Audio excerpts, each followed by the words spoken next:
ஓம் கணபதியே நமக. ஓம் முருகப்பெருமானே நமக. ஓம் ஆஞ்சநேயா நமக. ஓம் நரசிம்மனே நமக. ஓம் குலதெய்வம் பால்முனீஸ்வரரே நமக. ஓம் விஷ்ணுமாயா நமக. ஓம் குட்டிச்சாத்தானே நமக.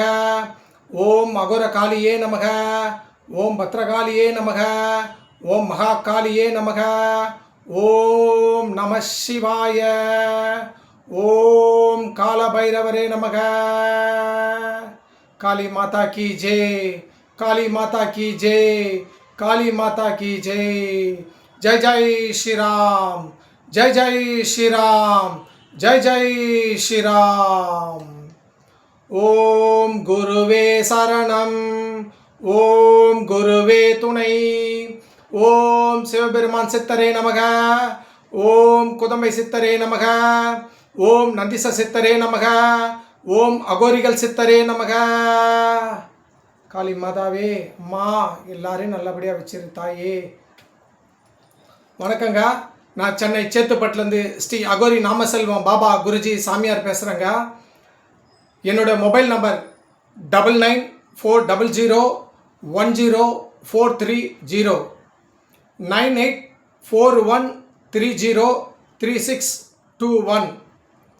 9962624066 மூணுமே என்னோட மொபைல் நம்பருங்க.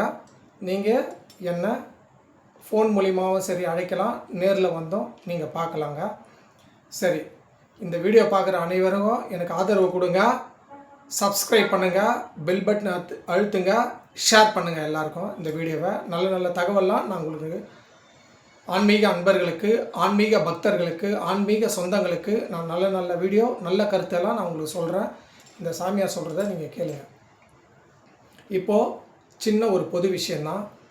எல்லாரும் நான் சொல்கிற மாதிரி எல்லோரும் நல்லா படிங்க. மாணவ மாணவிகள் நல்லா படித்து நல்லா மார்க் எடுங்க. தண்ணியை சிக்கனமாக செலவு பண்ணுங்கள், ரொம்ப முக்கியமானது. அதே போல் வீட்டுக்கு ஒரு மரம் நட்டு வைங்க, அது ரொம்ப ரொம்ப நல்ல பலனை தரும். அதே போல் ரொம்ப முக்கியமானது, சின்ன சின்ன பசங்க, வாலிபமான பசங்க போதைக்கு அடிமையாகாதீங்க. போதை பழக்கத்தை தயவுசெய்து விட்டுருங்க. சின்ன சின்ன பசங்கள்லாம் போதைக்கு அடிமையாகிறாங்க, அது ரொம்ப மனசு கஷ்டமாக இருக்குது.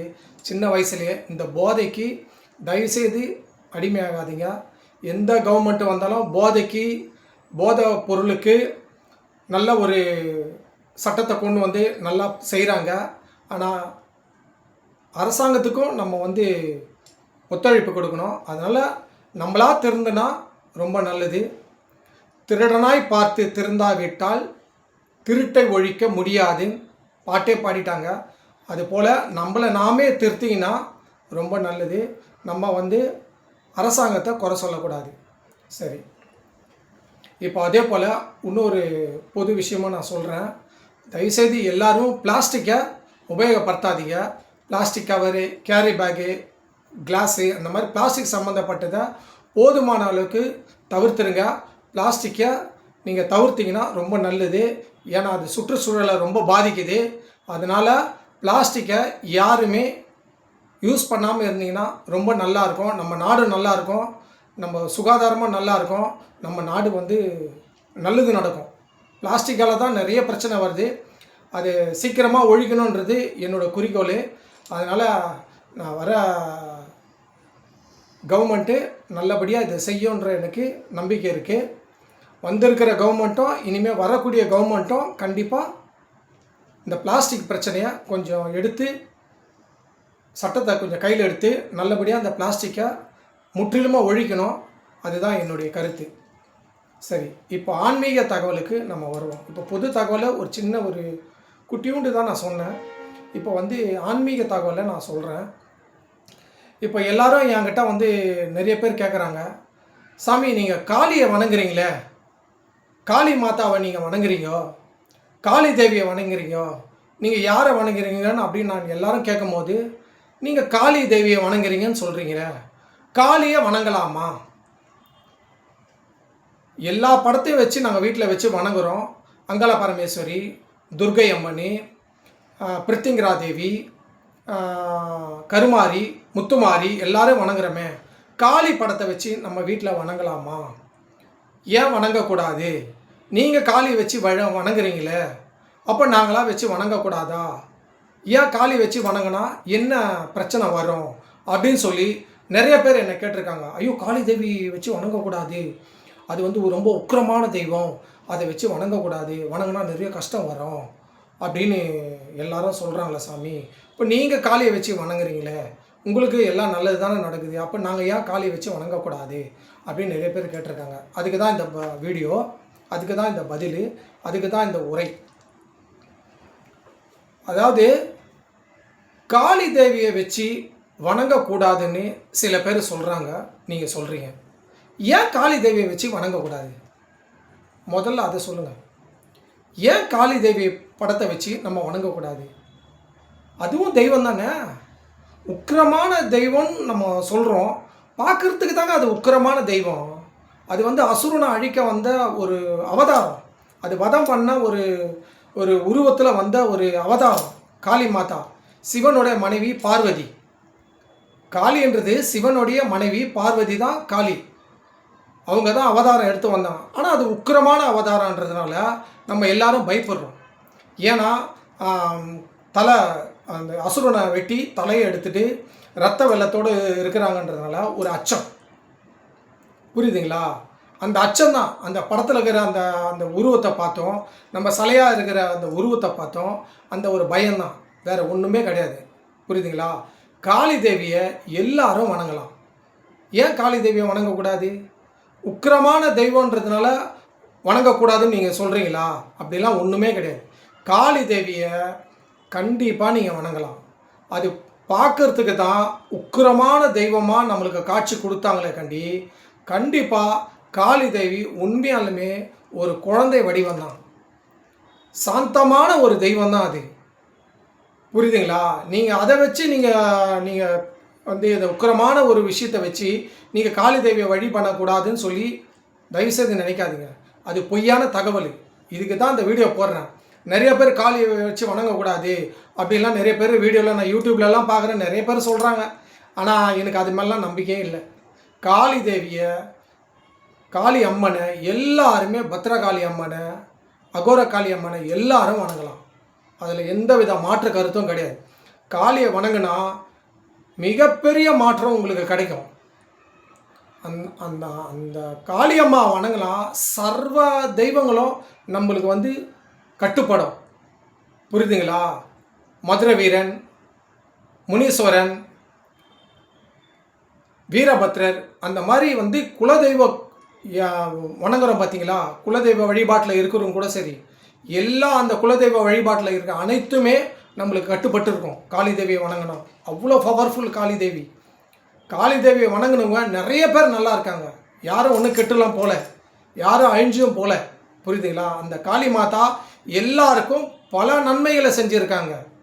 பல பேர் அவங்கள வந்து வணங்கினா நிறைய காட்சி கொடுத்துருக்காங்க. அதனால் காளி தேவியை வணங்கக்கூடாதுன்றதெல்லாம் ரொம்ப ரொம்ப முற்றிலுமான தவறு. காளி தேவியை கண்டிப்பாக வணங்கணும். எல்லாரும் வீட்டில் வச்சு காளி அம்மா படத்தை வணங்குங்க, வேறு ஒன்றுமே கிடையாது. புரியுதுங்களா? நீங்கள் சாதாரணமாக எல்லோரும் போட்டாலும் நீங்கள் சாந்தமாக வச்சு வணங்குறவங்க, அந்த அம்மா காளி தேவியை வச்சு நீங்கள் வணங்குங்க. வணங்குனீங்கன்னா உங்களுக்கு மிகப்பெரிய மாற்றம் கண்டிப்பாக கிடைக்கும். அந்த அம்மா உடனே செய்வாங்க.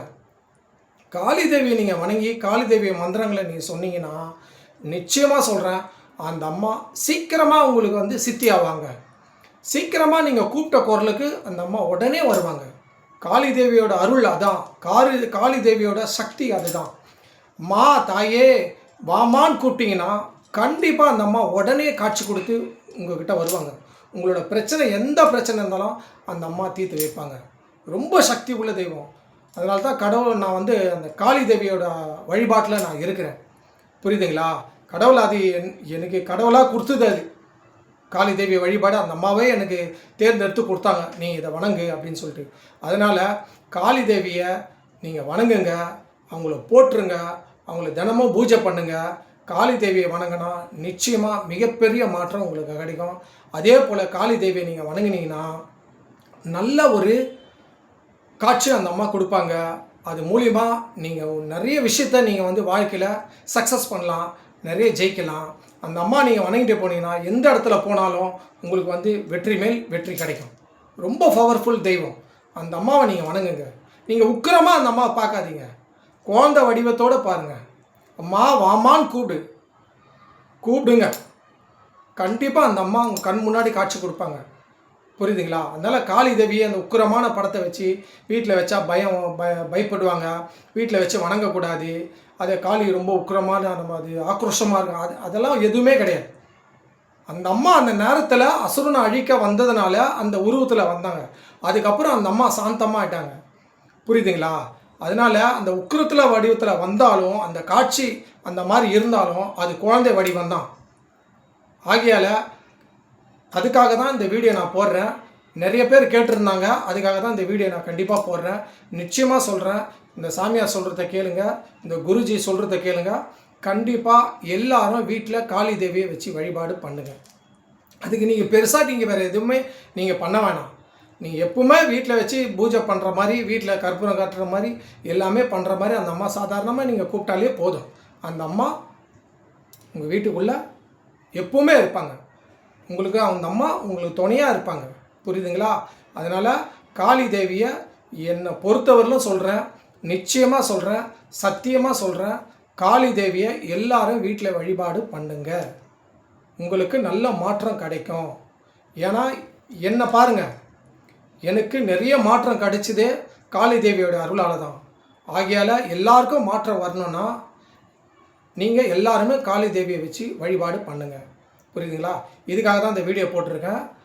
நெக்ஸ்ட்டு அடுத்த வீடியோவில் சந்திக்கலாங்க. வணக்கங்க.